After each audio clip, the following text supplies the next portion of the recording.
Oke. Assalamualaikum warahmatullahi wabarakatuh. Yang saya hormati Ibu Dr. Anda Novalina MM selaku penguji pada kesempatan kali ini, dan Ibu Insinyur Stince Wiranto selaku coach, dan terima kasih para hadian Kepala Seksi Ketenagaan dari Dinas Pendidikan yang bersedia mendampingi Ibu Aresti Wilianingsih untuk melaksanakan pelaksanaan rancangan aktualisasi pada kesempatan kali ini. Dan seluruh unsur ujian telah lengkap. Untuk itu saya persilahkan kepada Ibu Stince untuk memimpin jalannya skenario ujian. Silakan, Bu. Terima kasih host. Baik Bapak Ibu yang saya hormati, Assalamualaikum warahmatullahi wabarakatuh. Selamat sore dan salam sejahtera untuk kita sekalian. Puji syukur kehadirat Tuhan karena kita diberi waktu dan kesempatan untuk melakukan seminar rancangan pada sore hari ini. Kita akan sama-sama mengikuti seminar selama 45 menit. 10 menit akan digunakan oleh Ibu Aresti untuk memaparkan rancangan aktualisasinya. Selanjutnya Pak Mentor, terima kasih Pak sudah bergabung bersama kami. Bapak akan menggunakan waktu 3-5 menit untuk memberikan penguatan terhadap rancangan yang disajikan oleh Ibu Aresti. Dan Ibu penguji kita, Ibu Kaban BPSDM, akan menggunakan waktu 15-20 menit untuk memberikan saran, masukan, perbaikan, dan pertanyaan kepada peserta terkait dengan rancangan aktualisasi yang disajikan. Baik Bapak Ibu yang saya hormati, untuk mengefisienkan waktu, saya silakan Ibu Aresti share screen dan slideshow. Silakan. Ya Bu, terima kasih.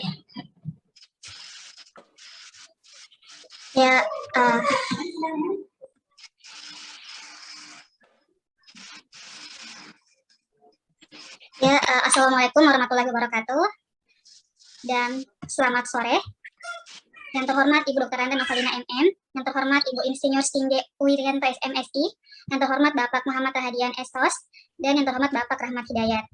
Terima kasih atas kesempatan yang diberikan kepada saya. Perkenalkan, nama saya adalah Aresti Yulianingsih. Saya adalah ahli pertama guru bahasa Inggris. Asal instansi saya yaitu SMP Negeri 7 OGDID. Adapun judul rancangan saya yaitu mengoptimalkan kemampuan bahasa Inggris siswa melalui video animasi di SMP Negeri 7 OGDID. Baik, di sini ada 9 poin yang akan saya bahas. Yang pertama yaitu latar belakang. Kenapa saya angkat judul tersebut? Karena seperti yang kita ketahui bahwa setiap siswa memiliki daya serap yang bervariasi. Ada yang lambat, ada yang pertengahan, ada pula yang cepat. Nah, ketika guru menjelaskan suatu materi, ternyata ada sebagian siswa yang tidak bisa menangkap materi dengan baik. Hal ini berpengaruh pada hasil capaian siswa, yang mana mereka mendapatkan nilai yang rendah, bahkan di bawah nilai KKM. Nah, di sisi lain, terdapat suatu produk digital bernama animasi yang disukai oleh hampir semua tingkatan usia, mulai orang tua, dewasa, remaja, anak-anak, bahkan bayi sekalipun. Dari sini, guru atau penulis berinisiatif untuk menjadikan video animasi sebagai media pembelajaran untuk menarik atensi siswa. Karena ketika siswa tertarik, mereka akan suka dan berusaha menyukai bahasa Inggris, maka mereka akan bisa bahasa Inggris. Dari sini penulis optimis bahwa siswa bisa meningkatkan kemampuan bahasa Inggris mereka melalui video animasi. Selanjutnya di sini, ada tujuan aktualisasi, yaitu untuk memecahkan isu, kemudian untuk menjadi PNS yang profesional, dan yang ketiga adalah untuk menjalankan peran kedudukan PNS dalam NKRI. Jadi aktualisasi ini bukan sebagai prasyarat untuk menjadi PNS, tapi lebih kepada bagaimana kita untuk menginternalisasi apa yang kita dapatkan selama latsar. Selanjutnya di sini ada manfaat aktualisasi bagi peserta, bagi organisasi, bagi Pemkab Toli-Toli, dan juga bagi siswa. Selanjutnya di sini ada visi misi Kabupaten Toli-Toli. Lalu di sini ada nilai dan kedudukan PNS dalam NKRI. Lalu di sini ada analisa penetapan isu. Jadi selama kurang lebih saya mengajar di SMP Negeri 7 OGDID, saya menemukan 4 isu. Akan tetapi setelah saya buatkan tabel APKL, ada 1 core isu yang menjadi prioritas. Kenapa? Karena isu ini mendapatkan nilai maksimal dari setiap aspek APKL. Dan juga ini merupakan kewenangan saya sebagai guru bahasa Inggris untuk menyelesaikan masalah yang dihadapi oleh siswa saya. Di sini saya menggunakan diagram fishbone sebagai analisis penyebab isu. Ada dari faktor manusia, metode, sarana, dan juga lingkungan. Nah, di sini adalah rencana kegiatan aktualisasi saya. Di sini tugas saya adalah SMP Negeri 7 OGDID. Isu yang saya angkat adalah rendahnya kemampuan siswa terhadap mata pelajaran bahasa Inggris di SMP Negeri 7 OGDID. Terus gagasan yang saya usung adalah mengoptimalkan kemampuan bahasa Inggris siswa melalui video animasi di SMP Negeri 7 OGDID. Nah, adapun keterkaitan antara gagasan saya dengan kedudukan PNS dalam NKRI, yaitu saya sebagai guru berusaha untuk menjalankan kewajiban saya untuk memberikan pelayanan kepada siswa untuk pengajaran dan juga pendidikan secara profesional melalui video animasi, yang mana animasi ini merupakan sebuah barang yang proses pembuatannya itu adalah mudah dan murah. Di sini juga saya akan berkoordinasi dengan Ketua MGMP Bahasa Inggris, yang mana menurut saya beliau adalah orang yang memiliki pengalaman dan pengalaman di bahasa Inggris. Jadi kita bisa sama-sama mencarikan solusi untuk mencapai tujuan bersama terhadap permasalahan yang didapatkan dalam bahasa Inggris. Nah, selanjutnya di sini saya menggunakan 5 kegiatan. Yang pertama adalah persiapan pelaksanaan. Lalu yang kedua adalah membuat video animasi. Yang ketiga adalah melaksanakan kegiatan pembelajaran dengan topik family. Yang keempat adalah melaksanakan pembelajaran dengan topik interaction. Dan yang kelima adalah melaksanakan evaluasi. Di sini ada kegiatan inti saya yaitu di bagian nomor 3 dan nomor 4. Saya akan menjelaskan bagian yang nomor 3 di sini yang poin keempat, tahapan keempat yaitu menyampaikan materi pembelajaran dengan topik family melalui video animasi. Di sini outputnya adalah terlaksananya proses belajar mengajar. Di sini ada nilai ASN, nilai aneka yaitu partisipatif, jelas, cermat, tulus, dan sopan. Di sini guru atau penulis akan berpartisipasi aktif untuk mengatur posisi duduk siswa dan juga tempat untuk meletakkan laptop agar supaya siswa bisa melihat dengan jelas video animasi yang penulis buat. Nah, di sini juga penulis akan memilih video dengan cermat agar supaya tidak terjadi kesalahan pemutaran video. Nah, ketika video selesai diputarkan, penulis akan menanyakan siswa dengan tulus tentang apa yang mereka sudah pahami dan belum pahami. Nah, setelah itu penulis akan menjawab dengan sopan setiap pertanyaan yang siswa berikan. Nah, selanjutnya di sini untuk jadwal rancangan saya menggunakan 30 hari di bulan November. Tanggal 1 sampai tanggal 9 saya gunakan untuk pelaksanaan dan juga untuk persiapan pelaksanaan dan juga membuat video animasi. Tanggal 10 saya akan in class mengajar dengan topik family. Tanggal 11 sampai tanggal 16 saya gunakan untuk memperbaiki video saya jika masih ada yang keliru. Tanggal 17 saya kembali in class untuk mengajar dengan topik introduction. Tanggal 17 sampai tanggal 30 saya maksimalkan untuk evaluasi. Baik, itulah tadi rancangan yang saya sampaikan. Mungkin masih terdapat banyak kekurangan. Olehnya mohon kritik, saran, dan masukannya. Terima kasih. Wassalamualaikum warahmatullahi wabarakatuh. Waalaikumsalam. Terima kasih Ibu Aresti. Selanjutnya kami silahkan Pak Mentor Pak Rahadian untuk memberi penguatan. Silahkan Pak. Ya. Bu Aresti stop share. Iya, Bu. Ya. Terima kasih banyak. Mungkin Bu boleh. Assalamualaikum warahmatullahi wabarakatuh. Yang saya hormati tim penguji, buat Ibu Neti, Ibu Sinje, selamat sore.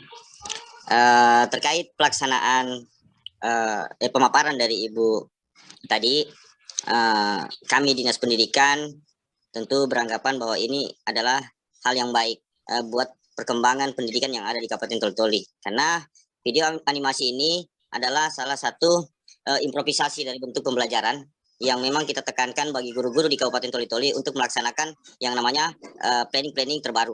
Jadi ketika ada hambatan dalam planning A, maka kita minta itu dilakukan ke planning B. Ketika planning B tidak mampu untuk dilakukan, maka dilakukan planning C. Karena tidak boleh hanya satu objek saja yang kita tuju bagi siswa-siswa yang tidak mampu dalam mengatasi yang namanya pembelajaran. Seperti yang disampaikan tadi Ibu, bahwa memang sistem perencanaan di dalam satu program itu memang harus sejalan dengan output yang kita inginkan. Karena dalam pendidikan tidaklah gagallah satu perencanaan ketika outputnya itu tidak berimbang. Maka inilah salah satu bentuk dukungan saya terhadap program yang akan dilakukan oleh Ibu tadi, yaitu terkait masalah video animasi untuk pembelajaran bahasa Inggris. Saya rasa untuk sementara demikian, Bu. Oke. Terima kasih Pak Rahadian yang telah memberikan penguatan. Selanjutnya kami silakan Ibu Penguji Ibu Kaban menggunakan waktu yang disediakan. Silakan Bu. Ya, baik, terima kasih. Assalamualaikum warahmatullahi wabarakatuh. Pak Rahadian yang sebagai mentor yang saya hormati, Bu Stince selaku coach yang saya hormati, dan Saudari Aresti Yulianingsi peserta latsar kita. Terima kasih sudah mempresentasikan rancangan aktualisasinya. Yang pertama saya ingin tahu ada alasan kenapa evaluasi, kalau saya lihat di jadwal tadi waktunya panjang banget. Ada alasan untuk itu? Itu karena situ kan saya akan gunakan untuk menganalisis nilainya siswa lagi, Bu. Terus juga saya akan maksimalkan untuk melakukan kegiatan remedial. Kalau misalnya ada siswa yang belum tuntas, akan saya ulangi lagi siklus saya kembali untuk mengaplikasikan jadwalnya lagi. Iya, Bu.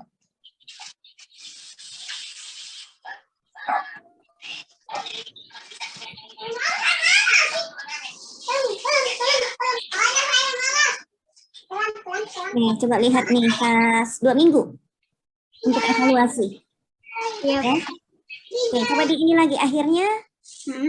Pelaksanaannya kapan ini? Pelaksanaannya, Bu, saya in class 2 kali, Bu. Tanggal 10 sama tanggal 17. Iya. Oke, kira-kira rasional nggak kira-kira seperti ini 2 kali masuk, artinya 2 hari, lalu evaluasinya 2 minggu, 14 hari. Ya. Jadi tolong coba dirasionalkan lagi ini. Begini, yang kita mau pada saat habituasi, pada saat tahap habituasi, tahapan aktualisasi, yang kita mau lihat adalah kompetensi teknis, ya, kompetensi teknis peserta latsar terhadap pelaksanaan tugasnya, ya. Nah, sambil mengimplementasikan nilai-nilai dasar dan peran serta kedudukan ASN. Nah, bagaimana mungkin hanya dalam waktu 2 kali ini dalam waktu 30 hari, 2 hari ini Anda dilihat kompetensi teknis gitu. Jadi 2 hari dibandingkan dengan 30 hari untuk melakukan kompetensi inti yang ingin diharapkan pada sebuah kegiatan latsar ini, terutama pada saat habituasi ya. Jadi coba dilihat lagi gitu. Makanya saya lihat waktu video, saya mikirnya video selama 1 bulan apa nggak bosan gitu ya. Jadi coba lagi deh dilihat lagi, nanti konsultasi sama sama mentornya, lalu nanti pasti ibu coachnya juga akan memberikan penguatan. Ini persiapannya yang lama ini persiapan sama evaluasi. Lalu ternyata kegiatan intinya cuma 2 kali. Ya Ibu maaf. Bukan sekarang kami lagi Bu PTMT. Jadi di sekolah kami itu Bu cuman 1 kali 1 pekan untuk 1 mapel. Makanya saya gunakan 2 pekan itu untuk mapel saya di hari Rabu. Oke. Bisa nggak di pekan pertama ini, di pekan keempat masih bisa ngajar? Bisa. Cuman Nah, di sini gitu. Cuman di sini yang saya angkat cuma 2 topik, Bu, topik family sama topik introduction. Kalau saya tambahkan di pekan tambah topik lagi. Ya. Terus kita ingin lihat kalian itu betul-betul mempraktekkan apa yang menunjukkan kemampuan teknisnya, kompetensi teknis selama 1 bulan itu dan akan dinilai oleh mentor gitu. Termasuk sikap perilakunya. Nah, nanti sikap perilakunya banyak, ya nilai-nilai dasarnya banyak, kerja keras segala macam, tapi faktanya kayak gini. Oke, ini nggak terlalu menunjukkan gimana. Makanya nilai-nilai dasar itu harus seiring juga dengan kegiatan kita, gitu ya. Tapi kalau kegiatan kita seperti ini, lihat jadwalnya aja, ini nggak terlalu ini. Bikin video, jangan-jangan videonya berarti cuma 2 nih videonya. Gitu. Ya. Oke, coba dioptimalkan gitu sehingga menunjukkan jadwal itu akan linear, menunjukkan dengan penerapan nilai-nilai dasar kita, ya, dan itu akan mengarah pada kompetensi teknis kita, ya. Jadi waktu yang ada ini maksimalkan untuk melatih kemampuan atau kompetensi teknis kita. Waktu 30 hari itu gunakan untuk mengasah kemampuan atau kompetensi teknis kita. Jangan kompetensi teknis intinya itu sedikit waktu diberikan untuk itu, lalu lebih banyak waktu yang sifatnya cuma persiapan dan evaluasi. Terbalik jadinya. Ya? Iya, Bu. Sebenarnya kemarin saya sih dengan angkatan lain yang dari Kabupaten Morowali, memang kan sekarang kebijakannya seperti itu. Tapi diakali gitu. Kebetulan makanya ini perlu koordinasi dengan konsultasinya juga dengan mentor. Mentor juga memberikan dukungan sehingga ada kebijakan ya, ada tambahan jam atau hari mengajar. Karena apa? Mau melatih tadi kemampuan kompetensi teknis. Gitu. Ya. Kalau waktunya cuma dikasih 2 kali ya. Oke, lalu kemudian nilai-nilai dasar mau diimplementasikan. Gitu. Coba dievaluasi lagi, dilihat lagi nih persiapan terlalu lama, evaluasi terlalu lama.